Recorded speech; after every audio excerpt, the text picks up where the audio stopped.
Greetings all. Welcome to Aquarian Diary. I'm your host, John Irving. It is August 12th, 2024. Today's topic is the narrowing spiritual path. This is a concept that I have been familiar with ever since I consciously began my spiritual journey, in this lifetime at least. That would have been around when I was about 20 years old, when I was fortunate enough to come into contact with people that had books and had studied and read about Eastern philosophy, mysticism, esotericism, and so forth. In fact, that was when I was first introduced to astrology outside of the little monthly blurbs that you would find in print quite often. And because of my prior experience growing up in a not particularly large North American city, and given that period of time, our culture, of course, wasn't particularly open to or aware of other philosophies, and especially religious or spiritual ones.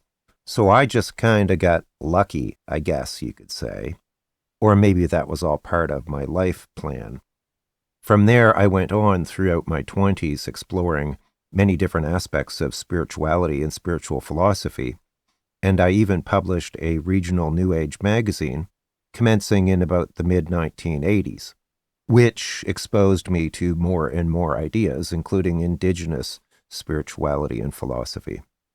And of course, it didn't take me long to figure out that this was a pretty exclusive subset of humanity, at least as far as North American culture is concerned, that it was quite a fringe thing. There was a period in the 1980s when the New Age movement rose to popular prominence, and then it quickly got consumed by a materialistic take on it, which led to it losing credibility. So it was a bit of a trend or a fad for a few years.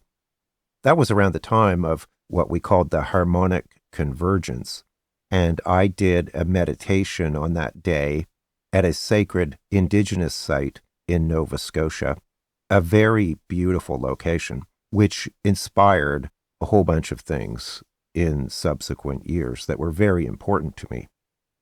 But again, spirituality, especially those who pursue it from more than just the perspective of being intellectually curious or materialistic or egotistically motivated about it, has always kind of been on the fringes of society.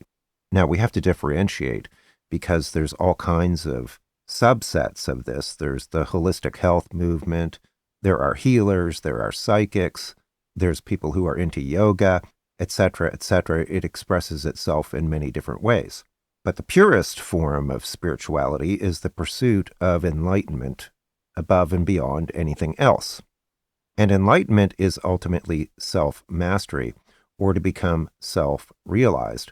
When we realize consciously that we are a soul, a component of the Creator, in a limited physical form, and we identify more with the soul component of ourselves, or that part of us that is a pure reflection of the Creator, versus all of the other more mundane or temporal aspects of ourselves. And the truth is, and always has been, that when you get into this on a more hardcore level, the people who are pursuing it not for egoistic purposes, but to manifest and express the highest possible expression of themselves in the physical, you're talking about a very small subset of humanity. That's just the way it is. If we think about it like a pyramid, and I don't really like to use a metaphor that is hierarchical, because that's not really what this is about, but it's a useful image. There are a tremendous amount of people at the bottom of the pyramid in mass or consensus consciousness, and as you go further up in terms of being more advanced or an older soul or whatever, there are fewer and fewer people at the top. And as I have expressed here before, there are a tiny number of people on this planet who are actually fully self-realized or enlightened, contrary to what a lot of people think.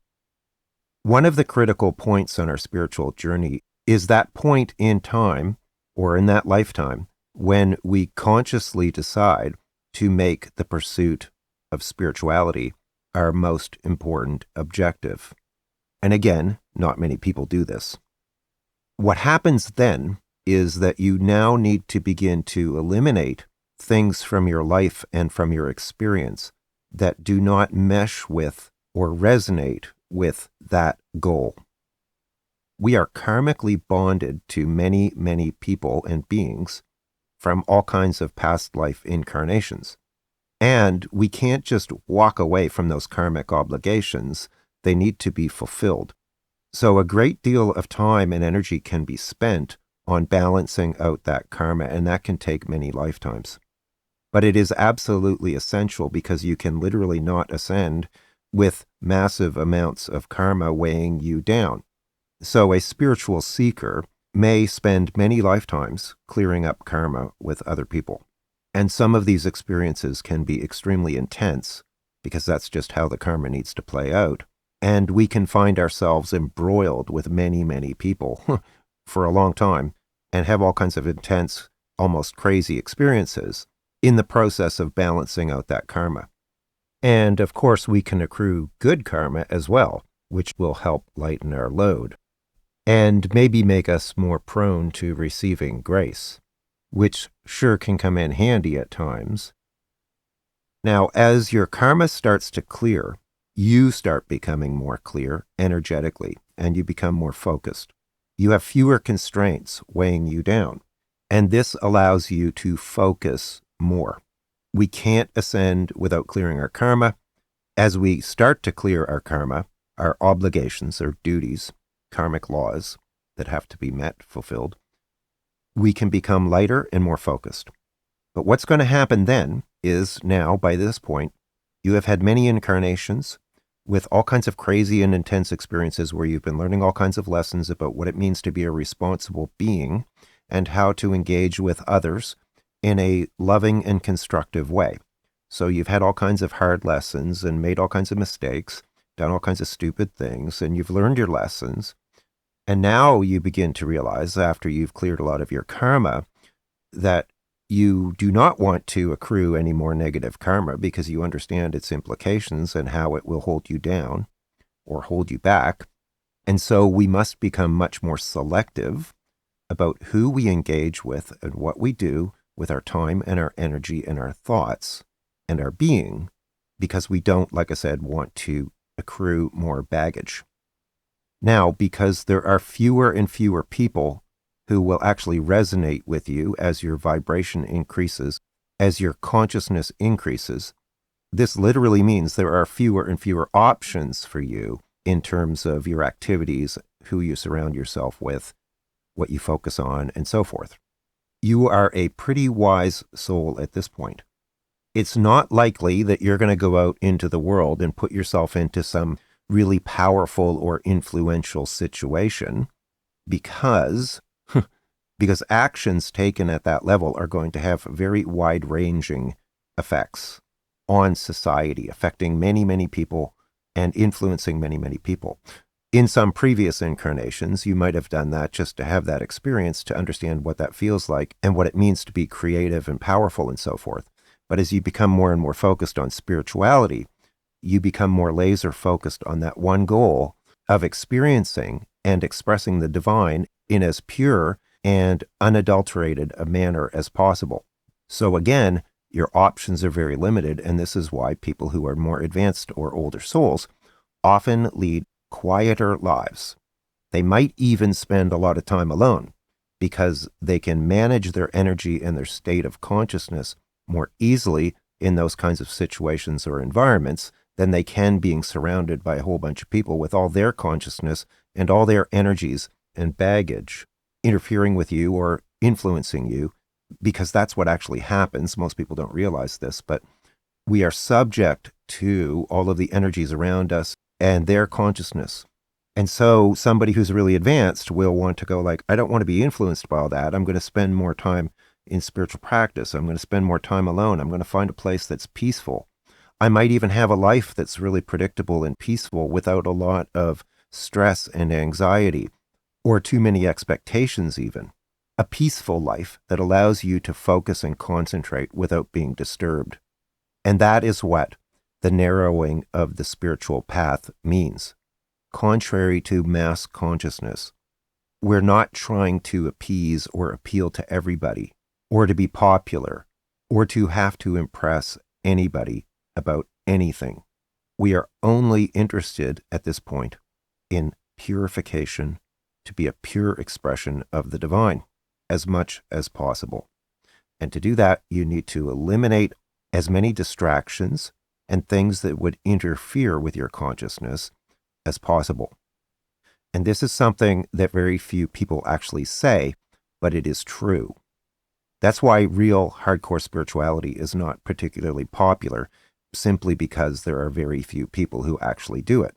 Most people dream about being a celebrity or being famous or being wealthy, but that is not the quickest way to climb the spiritual mountain. Those are very egoistic and materialistic ambitions. They're not necessarily spiritual ambitions per se, directly.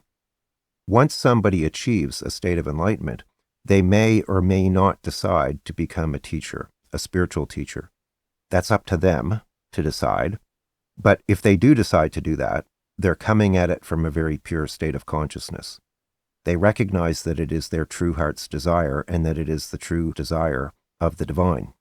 It's not coming from ego or self-gratification or anything like that.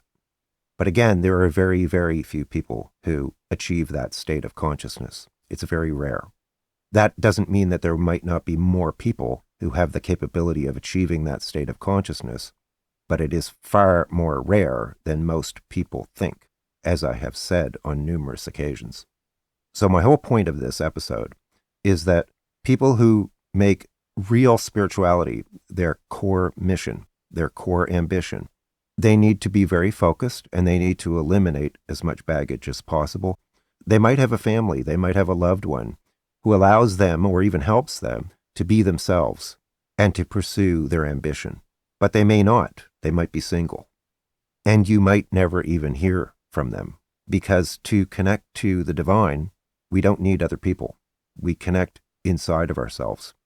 I'm not saying other people are useless because we're social creatures biologically, but we connect to the divine through ourselves, not through other people. Other people can reflect the divine, but ultimately the only true connection we have that nobody else can take away from us is inside of us. It's not in what we do, our job, our career, our mate, our hobbies. It's inside of us, and it's inside of everyone, and it always will be. For more detail, check the episode description for other episodes or articles that are related or that I mentioned. And if you're interested in a reading with me, I'll put a link to that as well. I have a 15% off special on currently. Many sincere thanks to everyone who supports me, especially my YouTube members and astrology clients. Thank you very much.